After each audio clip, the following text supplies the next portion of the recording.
Okay, everyone, here we are. We're live for another week of Dr. Politics and the Political Architect Show on Facebook Live, YouTube, and Twitch. Dwight? Hey, how are you guys doing? Another week, another week of isolation. We're at day 26, everyone. Dr. Alzona just joined us, I see. Um, we've got a busy week. It's been a lot of stuff. And it's not just the big story of the day. We've had a couple other big things happen. We had Bernie Sanders. I guess they bought him off with something. He kind of ran out of gas. What do you think he got, a house or an office building? Maybe a plane, private plane that runs on water. Or Nancy Pelosi's going to let him share her Gulfstream. That's probably what. But it's Bernie's gone, and we've got a couple of stuff. I tell you, Governor Hogan is doing a really good job in the great state of Maryland. As governor, he's been getting a lot of props from people, and I think this sets the stage up for Governor Rutherford in 2024. Yeah. 2022. 2022. Yeah. There you go. Now Dwight remembers what the election years are. Yeah, get the right year in there. We haven't been in quarantine for that long, Dwight. It's 26 days. You know, the good news is that Dwight has as a requirement when he buys his stuff, never put the year on. That's right. Because I've got right here. It's the Ross Pierpont model, right? And actually, where'd it go? Okay, I had it nearby. I'll pull it up later. But this is why never put the year on. You see, if you just had Dwight Hasn't Patel, this made like every show? What's that? No, actually, there's many reasons why not to do that.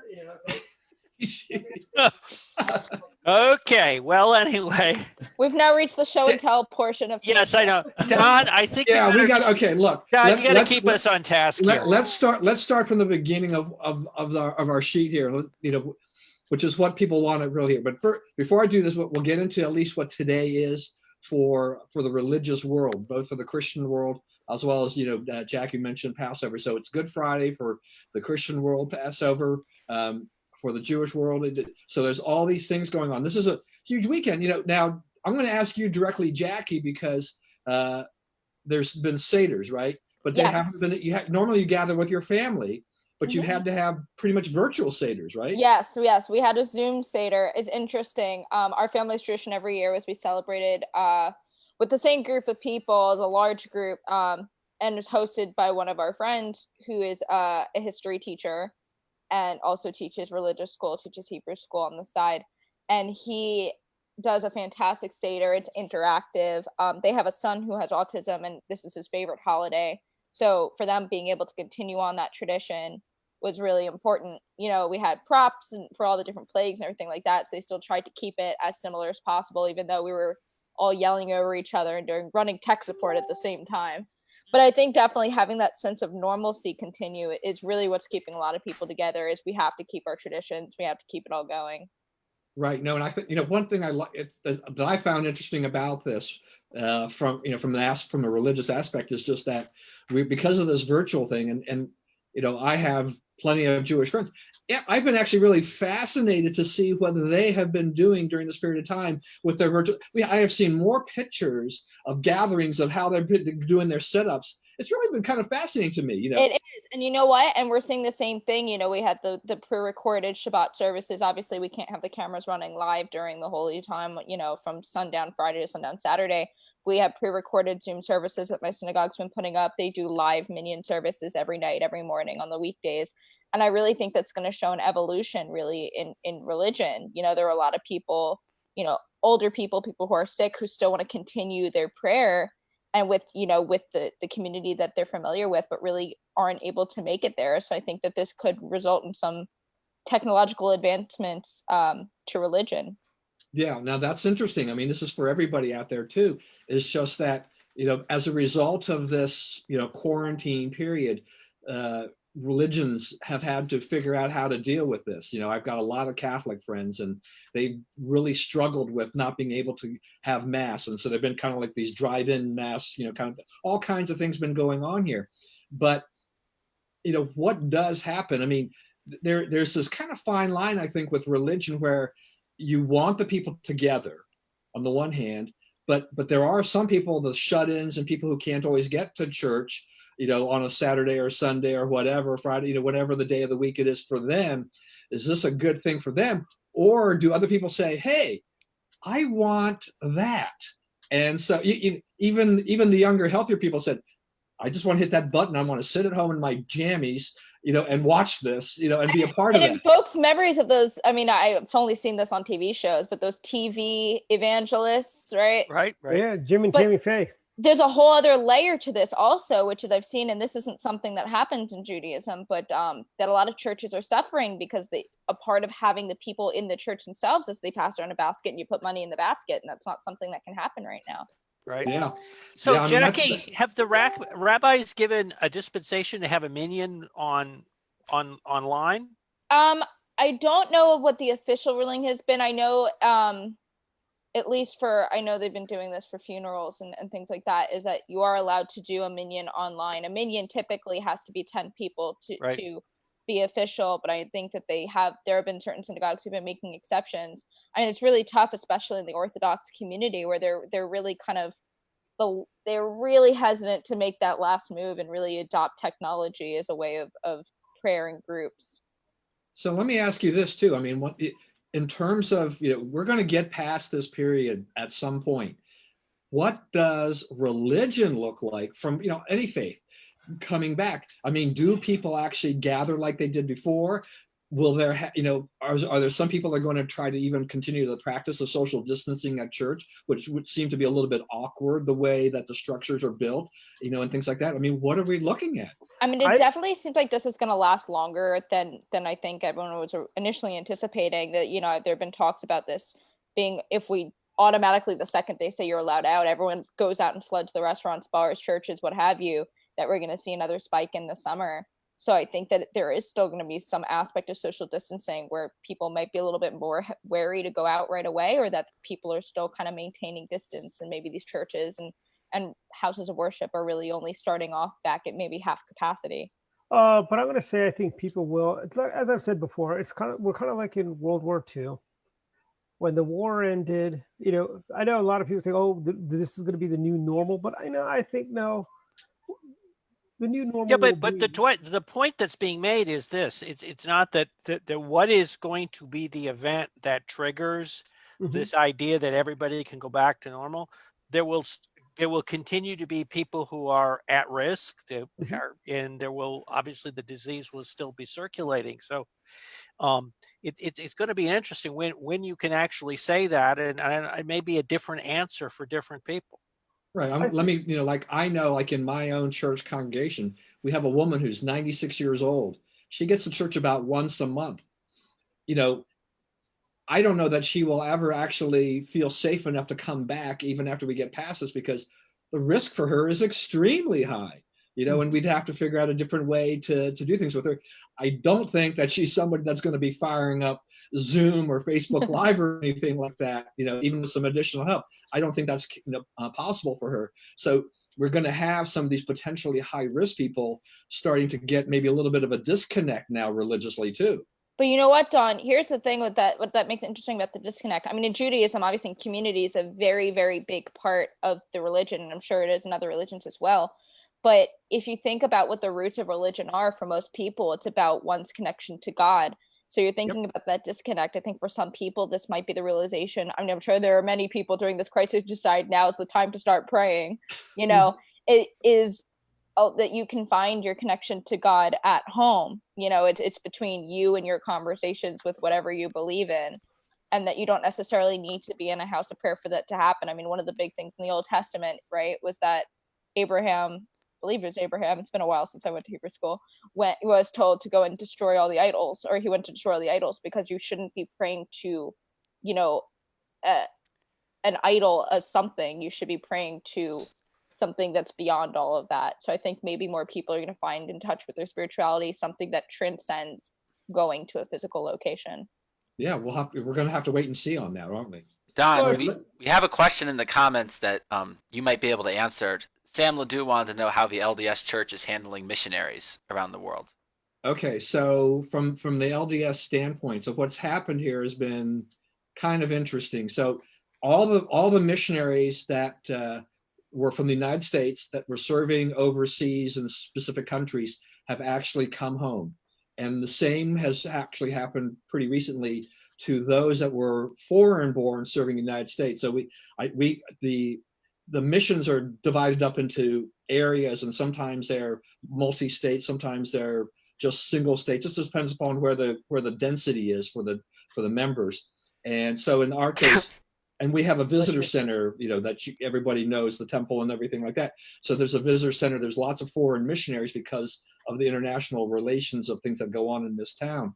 And all of those foreign-born missionaries, for the most part, have actually been sent home, even if it's early before their term is up.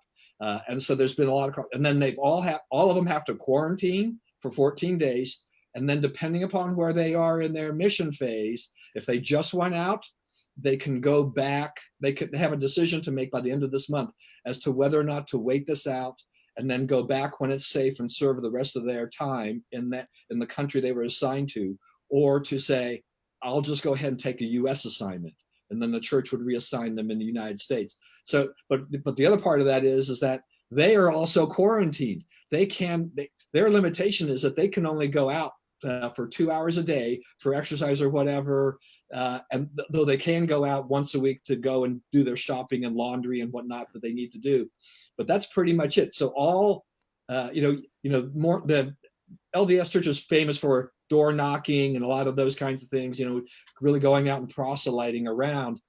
They obviously really can't do that. Not that anybody would answer the door in this phase, this age. So they do a lot of lessons now using, Facebook Messenger, Zoom, things like that. And so they're now teaching people or explaining things to people online. So the follow-up question there was, what about domestic missionaries and those who cannot return home because of their home countries? Okay, say that again. Domestic missionaries? It says, what about domestic missionaries and those who cannot return home because of their home countries? Well, see, that's been part of the tricky equation, is that we actually had a case of this, though they've resolved this. We had a young lady who was set to go, her time was up. She was supposed to go back to China. And then this all popped up. And so I think she had to stay an extra 3 or 4 or 5 weeks before they could find a way to get her back home. So she actually stayed longer than she was supposed to because of that. And there are a lot of different complications, but I think, in the Philippines, the church sent 2,000 people home, younger and older missionaries.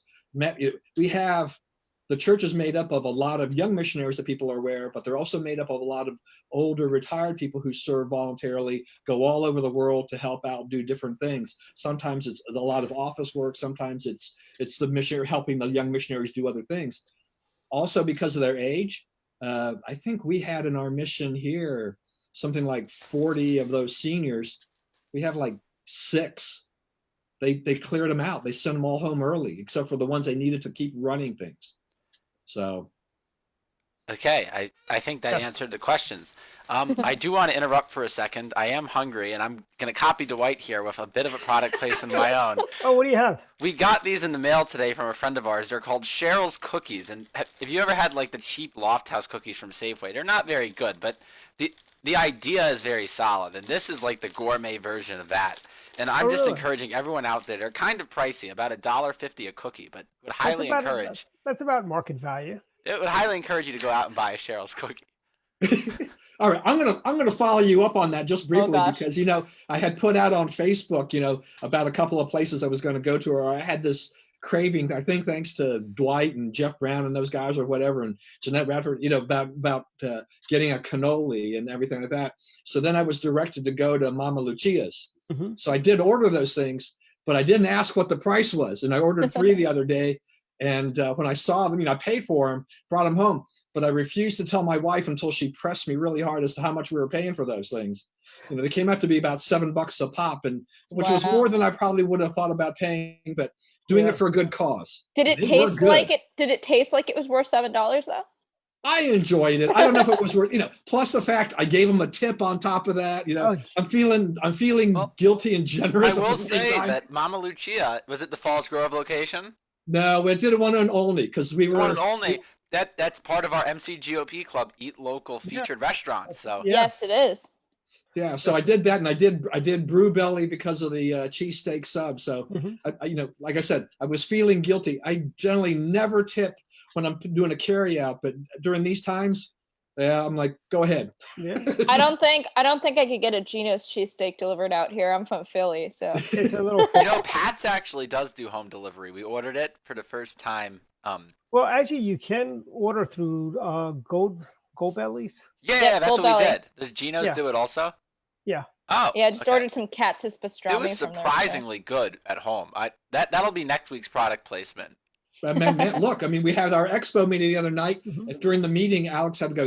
The doorbell rang, and he had to go. The DoorDash was at his door. I don't know who he was ordering from, but that's what life is like, right? It's either you go and get it and bring it back home, or you have DoorDash or Uber Eats or something like that deliver it to you, right? Or you make it yourself. It's Or you not make it that easy yourself, for but- me. The call box in my building is broken, so I got to go all the way downstairs. Oh. Open the door, wash my hands, Lysol my food. Well, I'll tell you, those of you guys who read my blog, you saw I had a great recipe here, New York style pizza made at home. It works well. Hey, you know something, Dwight? Here's another interesting Yeah. thing before we go back to our normal coverage. Is Mhm. that have you noticed? Has everybody noticed that we're seeing recipes that are being divulged by these corporations that would never do it? I just saw that. I saw a story that the DoubleTree hotels and their chocolate chip cookies. I said that to Dwight today Yep. because when we were at the last year's state convention, and he was driving me, and he's like, "Hold on, we got to stop." And he stopped at the front desk because I need 3 tins of cookies, please. The good old And what makes them so good? 2 full sticks of butter.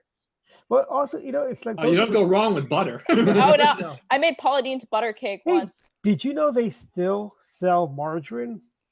I was kind of shocked. It's to see that. kosher. That's why they sell it, because you Is it- can have it if you're having chicken and you want margarine on your challah. All right, back to our regularly scheduled program now after the local, eat local and all the other food Yeah. stuff. So, coronavirus numbers, just as another update, about 1.67 million infections recorded, about 102,000 deaths worldwide, 372,000 recovered. US is just under 500,000. It could be 500,000 as we speak, Mhm. about 18,000 deaths in the US. And I think Vice President Pence said the other day, we have now tested, 2 million people?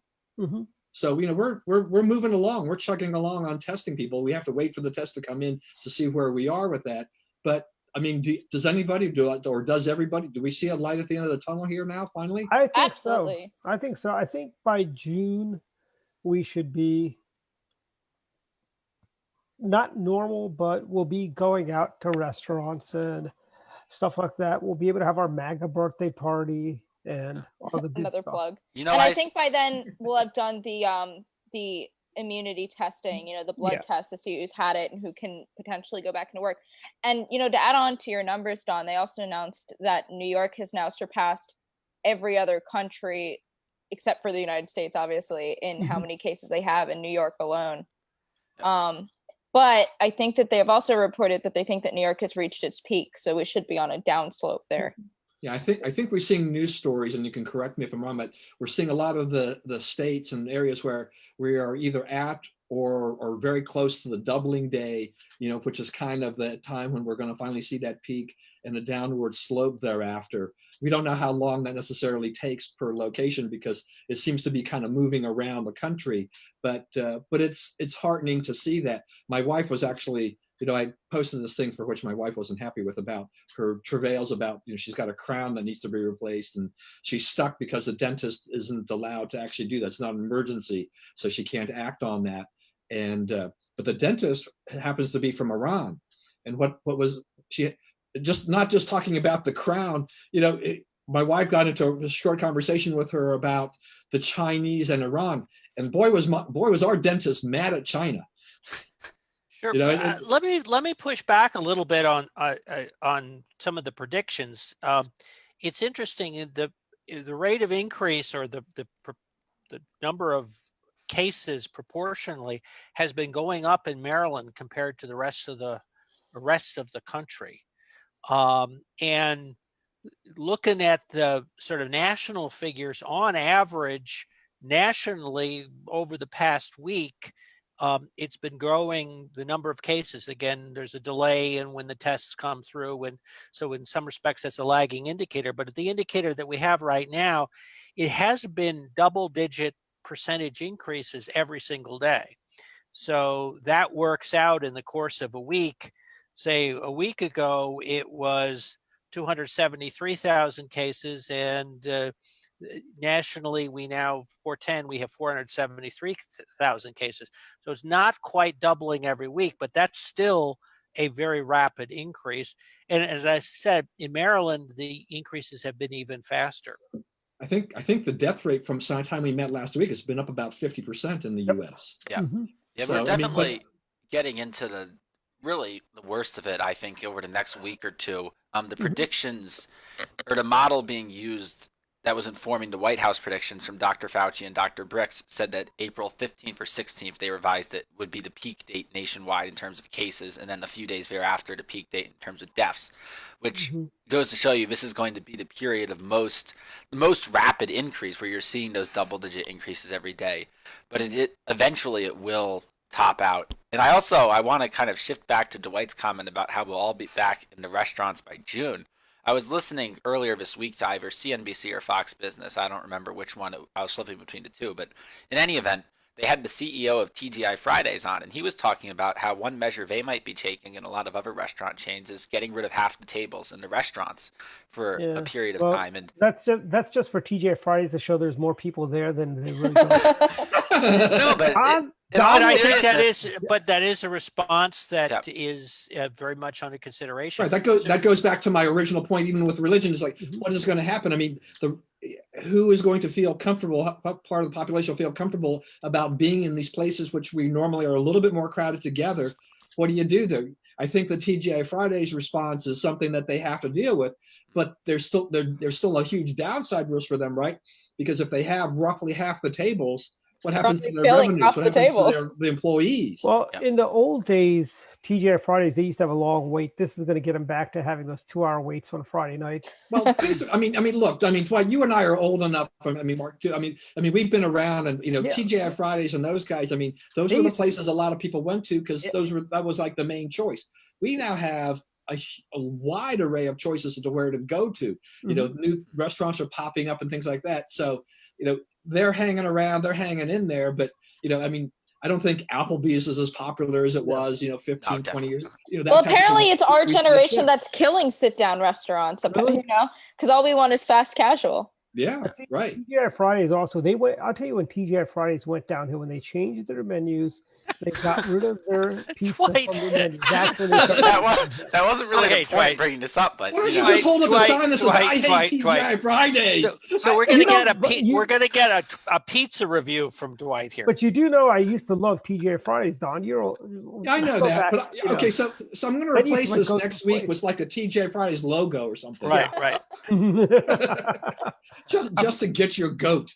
But think of all the other industries. I think what we're going to see is that there's going to be a quote unquote new normal that I think is going to be in place for maybe another year after we are let out. That could be an optimistic timeline. I'm not really sure at this point.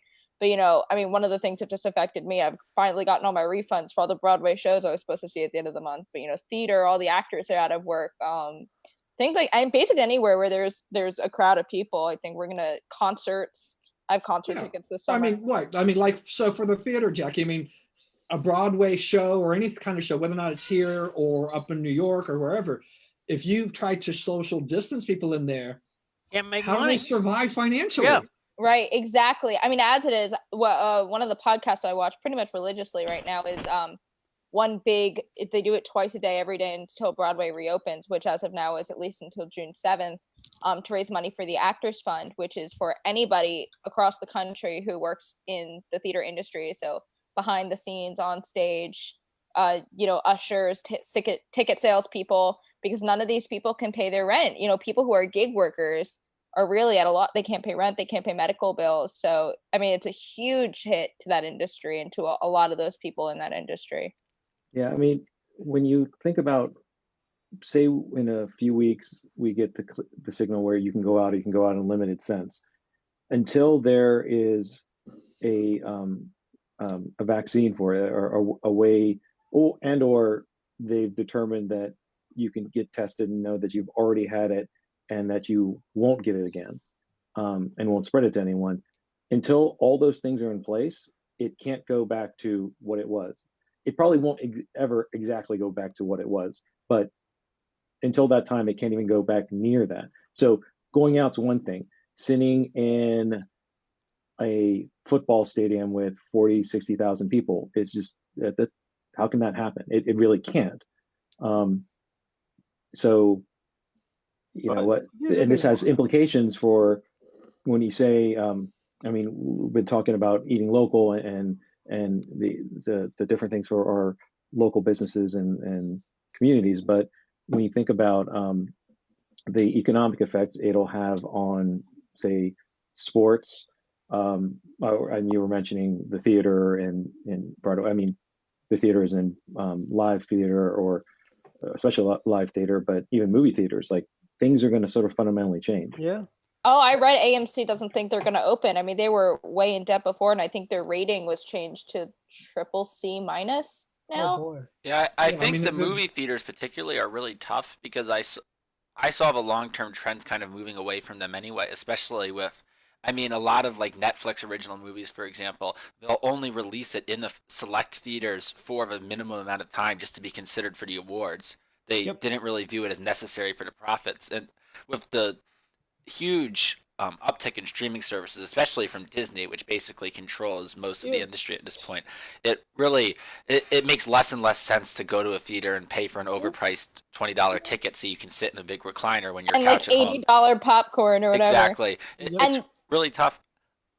And I mean, if you get FiOS, and I'm sure Comcast has the same thing, FiOS on demand, you can, like, 2 Yep. months after the movie's out, you can go, watch in the comforts of your home, Yep. with a. And the theaters, as it was, weren't making as much money as you would think from these big blockbusters, all the Disney movies, because Disney took such a large cut of the ticket sales. Yep. And I'm going to bring up another topic that Marcus alluded to that might set Dwight off a little bit. His favorite sport of baseball, right? I mean, the MLB brought up a plan of how do we just continue to have the season, and one of the ideas was let's send everyone to Arizona. I really want everyone's opinion on that, but especially Dwight. I mean, the Orioles might actually lose some games this season. I know. They're on such a roll.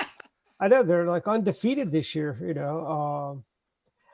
I mean, Ryan, you bring up a good point. I was going to ask about that anyway. So, I mean, MLB, I mean, the idea that's being floated, right, is to play games in Arizona using the stadiums that they've got in Arizona, without any fans, and more or less, I guess it's like sequestering the staff, the players, and stuff like that for about 4 months or 4.5 months or something like that, depending on when they can get started.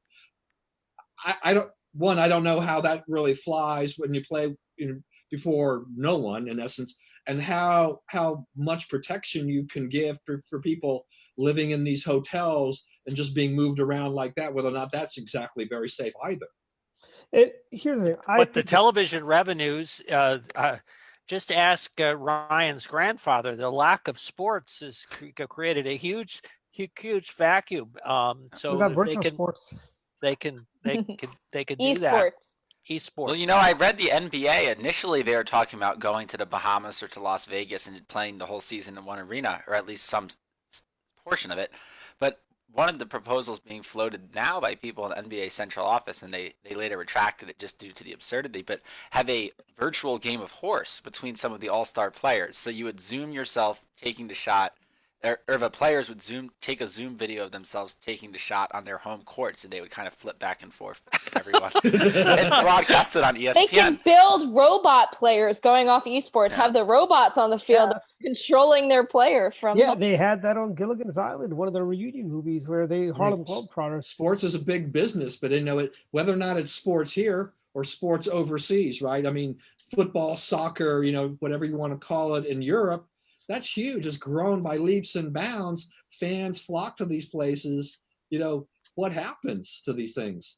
And the Olympics also. Right, we saw the Olympics being postponed. Yeah. Yep. Even with the postponement of the Olympics, we don't even know what's going to happen, right? Yep. I think it will go back to. I'm probably more optimistic than any of you guys are. I think I use the World War II analogy. Also if you look at 9/11, right? People said after 9/11, this is the new normal. And we kind of have gone back to the pre 9/11 mentality. You wouldn't know that when you go to the airport with TSA, but I mean the other stuff. We're not constantly looking over our shoulders. We're not freaking out when somebody forgets their shopping bag somewhere. Are we becoming more? Is it a good thing or a bad thing? Well, we kind of said that there is a long-term issue. If you've got a vaccine, if you're able to test people to where they've already been exposed, certainly that creates an environment in which people can kind of go back to the way it was. But it's interesting. In the interim, what will happen is a lot of habits are going to change. So. If a movie theaters can't wait to stay in business from a year from now, they're just not going to be there. Yeah. And a lot of business practices that used to depend on face-to-face communications may change as people decide, oh, gee, I can, just as easily to have that face-to-face communications with a virtual meeting. Right. Oh, yeah, my dad's been seeing patients this week. He saw one person in person today, and the rest were all telehealth. Yeah, I mean, that's the way it goes. I want to go back real quick to Ryan and the whole theater thing, though, too. Movie theaters, and throw this out to everybody, though. One of the things that we've seen from this is that, with the theaters being closed down, is that they're streaming. If you pay $20, and you can get a current movie, so you can go ahead and stream it to your television or whatever. Is that going to become kind of a thing? I wonder, if Hollywood doesn't see this as a way. I don't know that Hollywood really, except for the fact that it brings movies to a wide audience, but it's also part of the qualifications for the Oscars that it has to be in a theater for a certain period of time. Well, I thought is this going to change things a little bit, where people are saying like, heck, I'm willing to pay $20 to see that first run movie and just sit back in my living room. Being able to pause it, to go to the bathroom, not have to worry about people who are like rowdy during the movie. Don't have to worry about screaming. Absolutely. Don't have to worry about a whole theater full of screaming kids. For me, as someone who can be like, I have my select group of friends, not all of them can go out. Hey, you want to go see a movie? Or they're not nerds like me and don't want to go see a Marvel movie. It's like, I don't want to be that weirdo at the movie theater by themselves. I'll just stream it from my bed. Yeah, I think I think it depends on which entity in Hollywood you might be talking about, because my understanding is the studios wanted to do some of this in one form or another, but yes, that they were concerned about nominations for awards. Also, the theater associations were saying, no, you can't do that. You can't undercut our business. Like there was a sort of business negotiation, and now essentially one party in that negotiation, or one party that was perhaps keeping that back for various reasons, that for their business model, like they've been sort of completely sidelined with this. Like the dam. I don't know. I'm trying to think the proper cliche. The dam is open. That it's. Yeah, but here's the thing. People are now used to it. Here's my point is this. Okay, yeah, until we find a vaccine, but I'm willing to bet on America, quite frankly, and our ingenuity. We've beaten tougher things than COVID-19. No, but here's the thing, Dwight. What we're not saying so much that things will stop. What we're saying is that a lot of things that have been traditional activities will continue, will change. Yeah, it'll change. So what I mean, I think that's kind of the discussion is. I get the point. Yes, we will have a more robust economy. This too will pass. Yes, people will be able to do business. What we're putting our finger on is how things will change as a result of all of this. What will be the new normal? Here's What the will be ultimate question: is how will this affect the summer tourism industry, but Yeah. especially this summer, where if the dates that have been given, such as like June 10th, hold, you still have some summer season left. Like, will Ocean City be completely shut down for the rest of the summer? I'm sure Dwight's been wondering that question every day. We're already seeing it with spring tourism. I mean, one of the biggest things that usually everyone's talking about in March and April, at least around here, is cherry blossoms. Yep. And I did hear there was, unfortunately, still a lot of foot traffic around the tidal basin, but I was supposed to be in Buenos Aires today. And obviously I'm not. Well, not obviously I'm not. I could be in Buenos Aires now. You could have found a Buenos Aires Zoom screen and put it behind you. Right, exactly. You can get flights on the cheap right now, Mark. Actually, you can't. They've discontinued a lot of the flights going into Buenos. But the part of the issue is if you go there, you have to be in quarantine for 2 weeks. So then what's the point? Yeah. And by the way, here's something else for everyone. The Dow's been up pretty much, I think, every day this week. I think we've hit bottom. People didn't buy stocks last week. You snoozed, you lost. Well, if we're transitioning into investments, I do have a topic I want to bring up in that regard, which has been the media's latest outrage with Trump having investments in hydroxychloroquine manufacturers, which blows my mind. Really? You're like, how many people out there have investments in drug manufacturing companies? Like, he's not special. How long is it until Brian Frosch brings up the emoluments clause?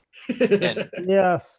We know the Trump family's been hurt, though. The business has been hurt by the hotel shutdown, right? Absolutely, yeah. And they're not eligible for any of these bailout dollars at all. So, and they're trying to sell the DC hotel, but boy, you talk about who's going to buy a hotel now? Bad timing. Yeah. Who wants to do that? I mean, at this point. Right. Hey, there's one for sale. Hey, Dwight, you got a hotel for sale, Dwight? It's been put on hold. It was going to go on sale, like probably. I'm sure, Dwight, you could buy a cheap hotel in Ocean City now. Actually, I would have buy the Fontainebleau. But you know what? On the flip side to that one, I mean, a lot of people are saying, well, Bill Gates has investments in all these companies that are developing the vaccine. Yep. So. Mm-hmm. Yeah, well, I mean, some people with money, they need to be able to invest that money and do something exactly with it, hopefully for the public good in the long run. But, look, I mean, we all know that there's a huge anti-Trump sentiment out there on all of this. I mean, it doesn't really matter what Trump does. In the Democrats' eyes, in the media's eyes, it's always a lose-lose proposition. Everything he does is wrong. It doesn't make a difference. Trump goes out there and he didn't react fast enough, or now he's on there virtually every day with the White House briefings with the coronavirus task force. Well, what they want to highlight is say, well, we want to fact check him in real time because he's lying all the time and stuff like that. And then there are others that say, well, we don't want to cover him at all because guess what? He actually has a platform, and Joe Biden doesn't have a platform. And his poll numbers are soaring. Much to your point, I'm really surprised at this point that they haven't faulted him for owning stock at all and having a bias and wanting the economy to be good, right? I mean, how dare you want a good economy when it benefits your personal interest? That's one of the reasons why we had the great economy for the last 3 years, Ryan, because it was all benefiting President Trump. That's the only reason he did that. He saved the economy, brought jobs back to America because he cares about his bottom line. Mark, what do you say about sarcasm in politics? I know, you don't go down the. It's interesting. What you sort of touched on it, Don, is when you look at the figures, there's a disparity. First of all, we're on Zoom. There's an income disparity in jobs that are more likely, sort of more higher intellectual, whatever, are more likely to be able to move remotely. But even there, if you look at the households that have broadband, wealthier households, 90% of those have broadband. I'm looking at the figures right now, whereas families under $30,000 are only about 50% likely to have broadband. So there are trade-offs there. We're seeing in Maryland a very significant racial difference in the number in the COVID cases and the COVID deaths. That figure has kind of seen what's wrong. Sorry, I was looking at Dwight there. Yeah, so there are issues. Now, some of it is part of sort of inherent in sort of the economic system. There's nothing inherent in the disease itself, but there are those divisions that we don't necessarily think about yet. And on top of that, like what you're saying with the broadband, that even goes further for all these students who now are trying to learn remotely and over the internet. If they don't have an extra computer or a computer at all, or a good internet connection. So yeah, I'm looking at the figures right now that households with access to computer, 75,000 plus, 96%, the kid has access to a computer. It's actually pretty good for below 30,000, but it's still 75%. So you got basically a quarter of those kids not having access to a computer.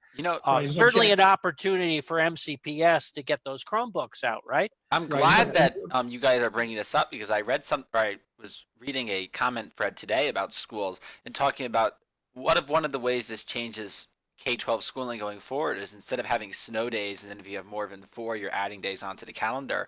A snow day is just school's online today type proposition, now that we know it can be done.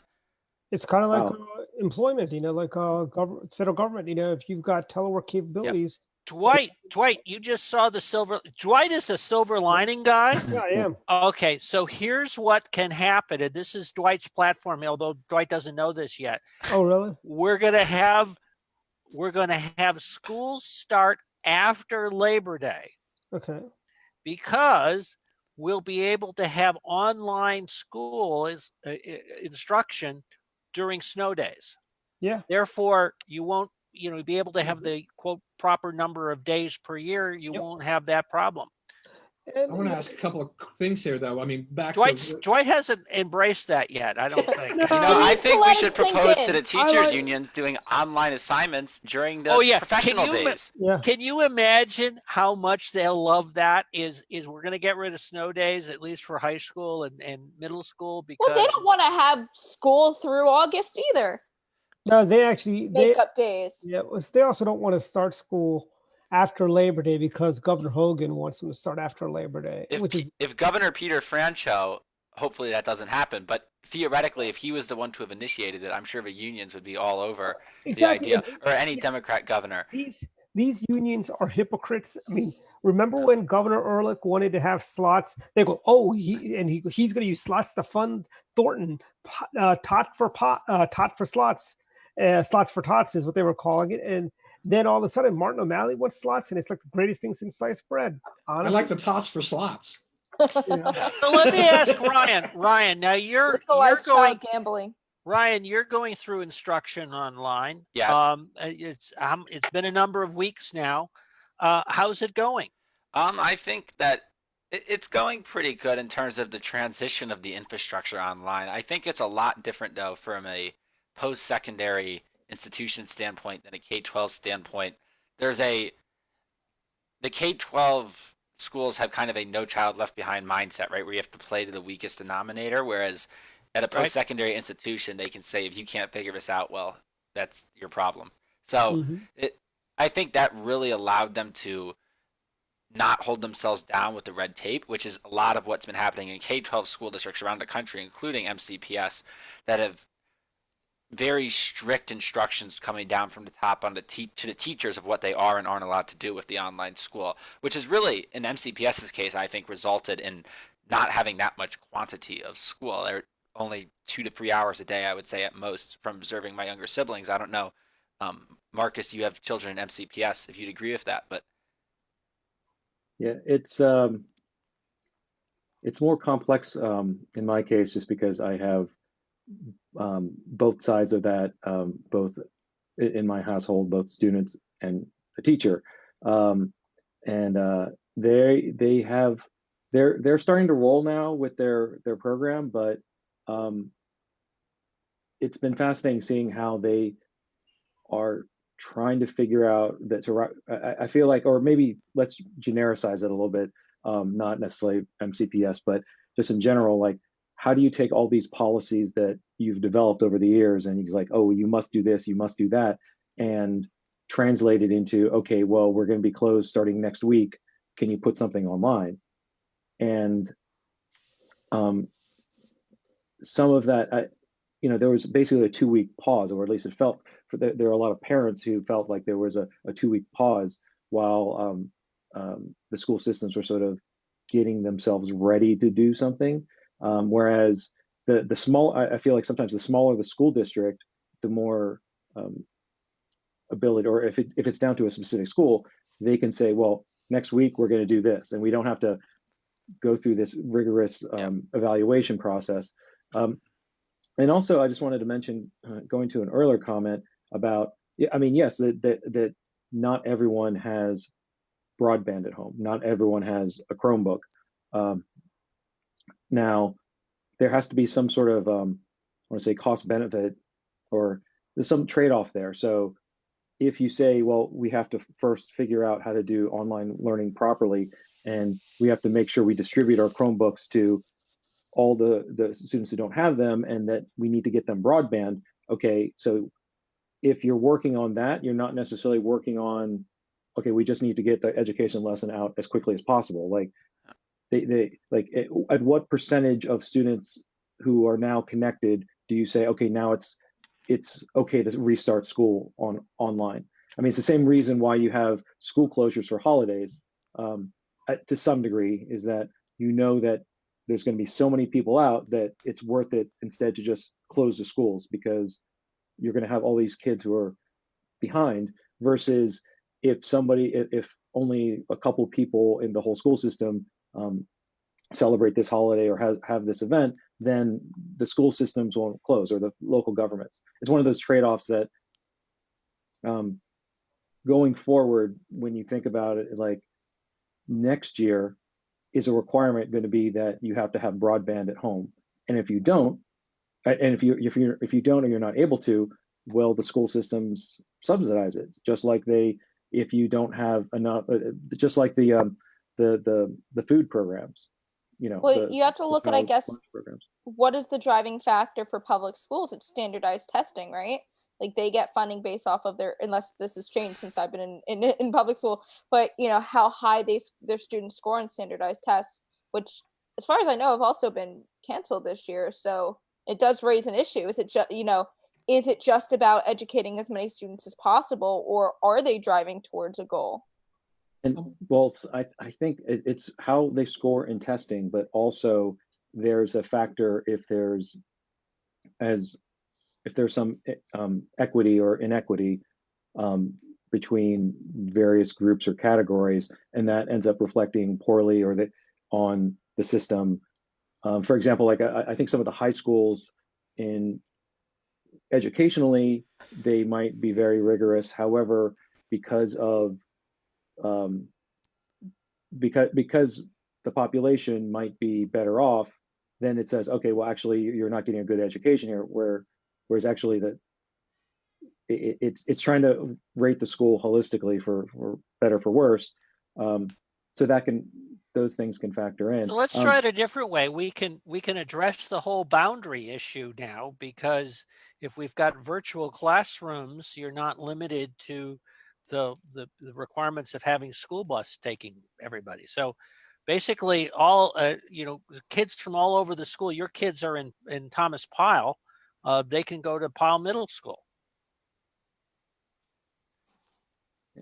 Yeah, I mean, well, does that then even open up the box further? I mean, I went to a Quaker private school, that was 20 minutes away from my house in a different town. Is this going to open up the opportunity for school choice? Yeah, right. Yes, that's actually when you started mentioning that, that's why I had like a moment, a big visceral reaction. I haven't seen anything about it necessarily in Maryland, for example, but I have seen news reports that in other states there's been a rush to switch from their public school to a public charter school, right? And say, okay, well, I'm going to enroll right now, and so much, or at least significant enough, such that the governor or the state government that was controlled by a different party sort of said, oh, well, we're not going to do any funding switches right now. Even But if you let's- but submit the let- paperwork, Which- we're not going to pay for you to go to this other school. But Marcus, I mean, one of the responses that MCPS could have had, which is not obviously, apparently there is a percentage of kids that are not ready to come online, but it's certainly possible for, just given the numbers, the majority of kids to come online, for them to be able to be picked up. They don't necessarily have to go to their home school. Now, let's be very clear. Realistically, this isn't something in elementary school that works as well, but so at middle school or certainly at high school, it's possible for kids to get accommodated. They don't necessarily have to be dependent on a particular geographic school anymore. They can jump ahead.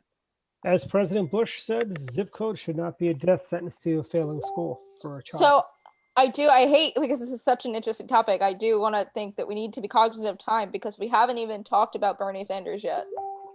And We it's already alluded to it at the 10 to beginning just hour. briefly, but Yes. let's go ahead and move to that topic. Bernie is gone. He's and I think we're done. We'll never see Bernie again. I mean, can you I don't imagine? think he'll be alive by the next presidential Oh, election. don't go there. Don't go there. Don't go there. We're gonna He's rewind not- the tape. Sounding and- just like Dwight. Right. What a baby! You know something? I thought about it, but I didn't say it. There goes my lack of filter. My when you bad. have less restraint than Dwight, that's really a Don't worry, telltale don't sign. worry, Jackie. This is Dr. Politics. Anything go? We have no real rules. It's And not we like- really need to make a caveat on this show that we're not medical doctors. yeah, It is right? my non-medical professional opinion that there We're- is a chance that he will not be on this earth in 4 years. Hey, Mark, does it really make a difference whether or not we're medical doctors or not? Because it seems like the public thinks that everybody and their brother who talks about the coronavirus has some medical experience. Right, exactly. I believes in watched anyway, so Dr. what the Fauci, heck? therefore I have a medical degree. By the way, on our direct line show, I think we're gonna have another doctor next Wednesday night. One of our Marcus and ours classmates, who's now a doctor down in Georgia. He might be All on. right, let's talk a little bit, spend a few minutes though on Bernie, just besides just some of the things we've said. So Bernie Sanders finally decided to give up the ghost as such, just said, that's it. I'm done with the race. He's thrown his support to Biden, which is interesting. I mean, I wasn't sure how long Bernie was going to stay in. The numbers obviously showed that mathematically it was going to be virtually impossible for him to win the nomination. Though I think his supporters are probably disappointed that he has given up. But there have been reports for the past month that the Bernie bros, a lot of them, they're not going to support Biden at all. I've seen a lot of that just among people that I know. I think there's Mhm. a lot of people that supported Bernie Sanders are of the opinion that Joe Biden and Donald Trump are two of the same, so they don't care, which is very good news for Donald Trump, right? Of the supposed Democrat base that was going to. This is going to be, kind of rewind a little bit. This is going to be an enthusiasm turnout based election, as long as we can actually vote, or especially if we can't vote in person, but even if we can. And Trump generates huge enthusiasm across the Republican coalition and has not. Today it was out 96% approval ratings he tweeted among Republicans. Mhm. Joe Biden does not have that same type of enthusiasm and support among Democrats. So in an election of who can turn out their base more, By the way, Ryan, Joe Biden's campaign signs are going to say Barack Obama in big words, apostrophes, vice president. Can I share, just Ryan, I have 2020. some numbers in front of me right here that are worth kind of in terms of this intensity issue. Yep. So enthusiasm gap, 53% of Trump supporters are very enthusiastic, as opposed to 17% are, say they could be persuaded to vote for somebody else. Whereas for Biden, 25% are enthusiastic. And here's the interesting number, 43% said they could be convinced to vote for somebody else. Dollars, Trump and the RNC have 225 million. Biden and the DNC have 20 million. So there's an 11-to-1 gap there. Facebook, Trump's got 29 million followers. Biden has 1.7 million. So there's a huge gap there. and I do want to encourage all of my friends who supported Bernie Sanders. I hear Dr. Jill Stein of the Green Party is really looking for your support.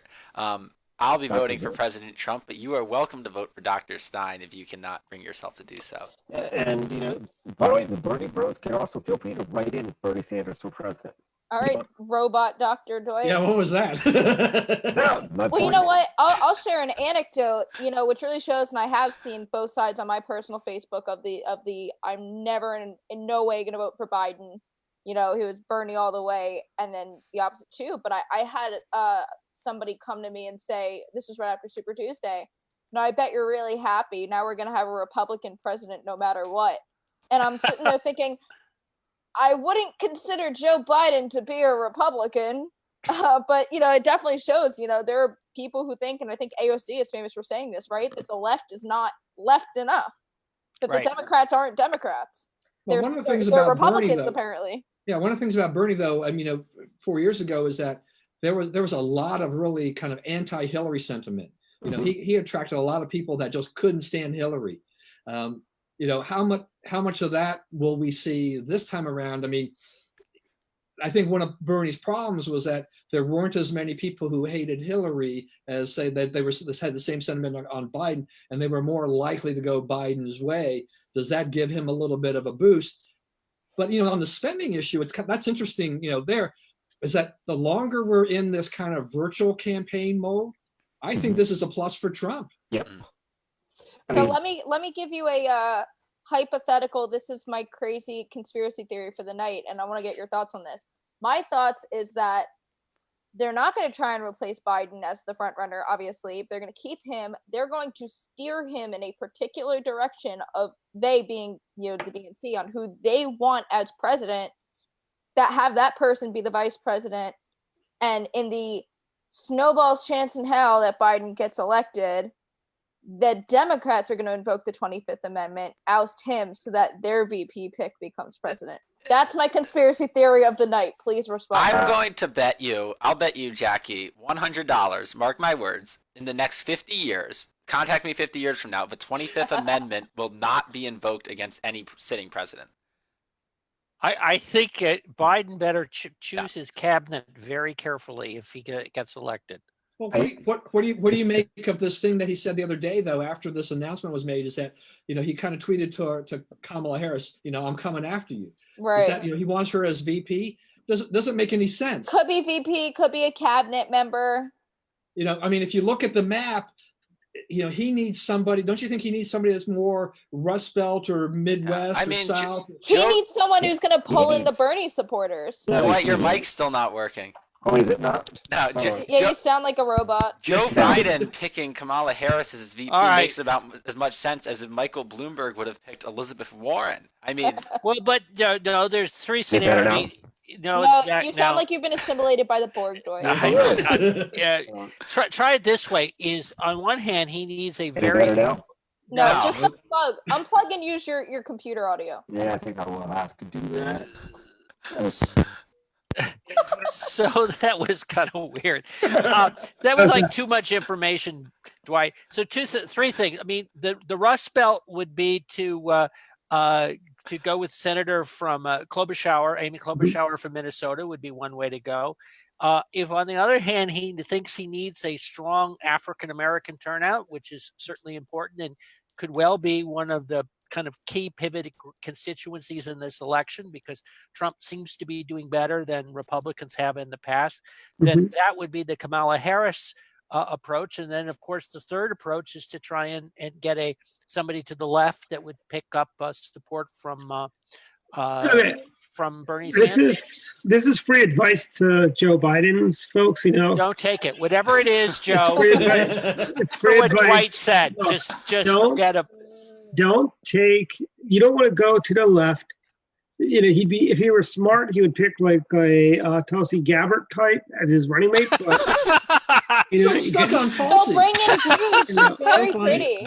No, seriously, somebody like Tulsi Gabbard, or if they could resurrect Jackson, or who else is there? Dwight, good, nice try.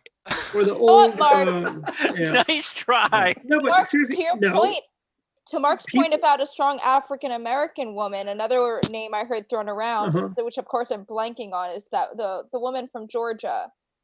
Oh, Stacey Stacey Abrams? Stacey Abrams. Don't you mean the rightfully elected governor of Georgia? Stacey Abrams. You The know what? governor I've in been exile. watching too long. I'm like, my brain's turning to mush. Too many 70s sitcoms.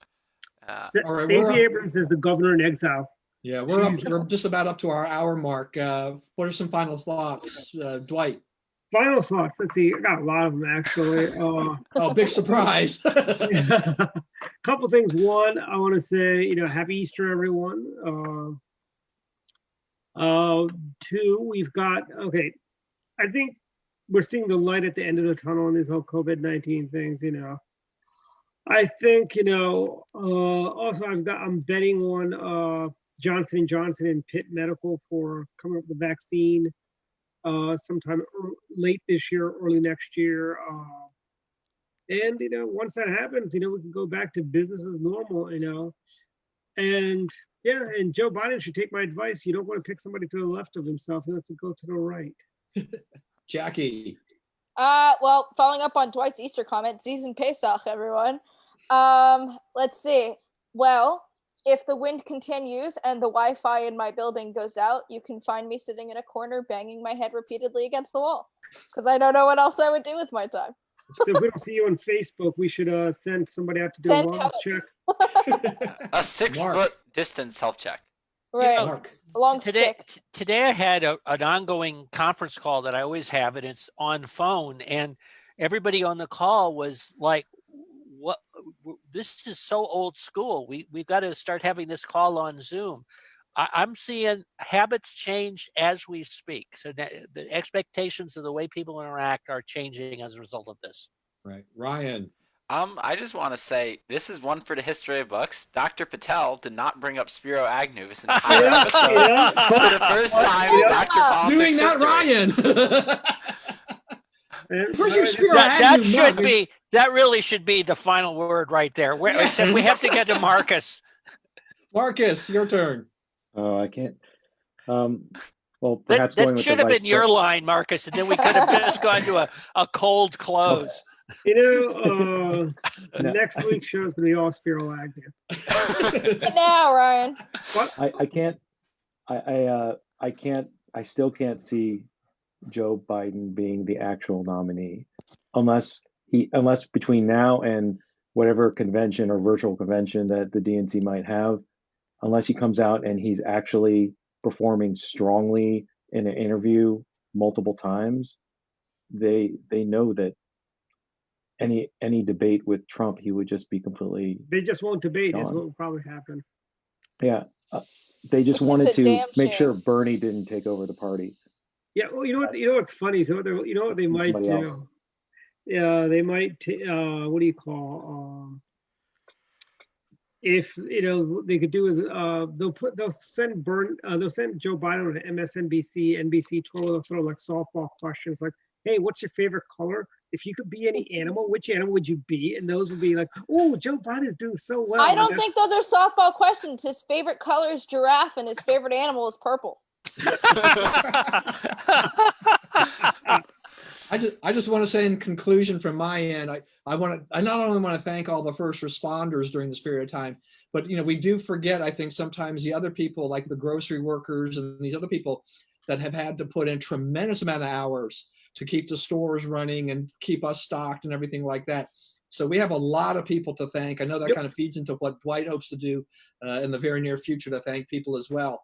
But there are a lot of people that really deserve thanks for their tireless work on our behalf. And if we can do something, small gifts or whatever for them along the way, I think that's what we should be doing. But honestly, shout out next to time those you people. go to the grocery store, when you're checking out, just thank the people that you see, because there are people who treat them like dirt because there are no eggs left. Yeah, people get really they get their tempers are flaring. And they need to understand we're all in this together. We're all going through the same thing. You yelling, jumping up and down at the grocery store is not going to make things magically poof. They're not hiding it in the back, I promise. Unless if it's toilet paper, and then they might be. They're hoarding it. With that, I think, unless if you have anything else to say, we're going to call it a show. Thank you, everyone. I want to leave it on a cliffhanger for people. Oh, We no. lost another beloved whistleblower this week. from the Oh. Monica Lewinsky scandal. Yes, Linda Oh, Tripp. Linda She passed. Tripp. Yep. Yeah. And we Oh, by the also way- Dwight's promising a Spiro Agnew themed show next week, so we're all gonna wait in eager So anticipation. tune in, folks. I'm Yep, working. thank you, everyone. All right, bye bye.